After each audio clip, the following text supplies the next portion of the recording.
Should we provide funding through ASIC up to 5,000 to 10,000 to liquidate these zombie companies for liquidators? David, what do you think? It's a question of whether it's in the public interest, isn't it, to be spending some money there? There's obviously some pretty decent policy arguments that someone's got to deal with these companies.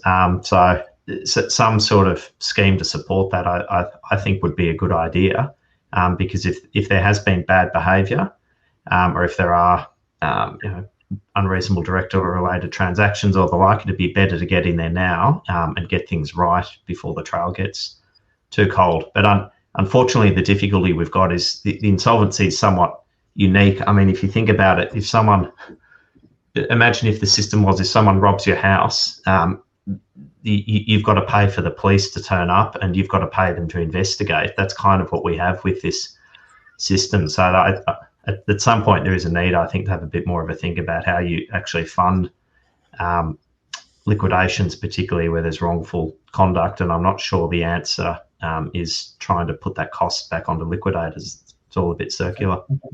Oh, there you go, Frank. Thank you very much once again. Can I just add to that, if I may, Nick? Sorry. Yeah.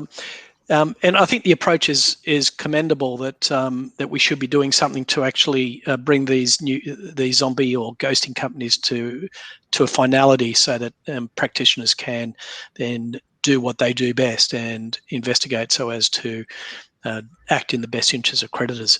But if we turn the prism just slightly and think about how could we do that, some of us on this webinar might recall that there was a time when proprietary limited companies would have to submit an annual return with ASIC.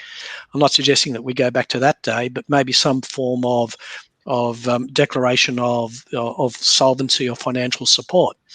And if that sort of declaration document is not lodged with ASIC, it might then trigger an alert that is amiss, which might lead to some form of, not a deregistration, but a warning that accounts haven't been, that declaration of solvency has not been submitted, which then might lead to a deregistration process similar along those lines, so that becomes an automatic process rather than a cost outlay to the community.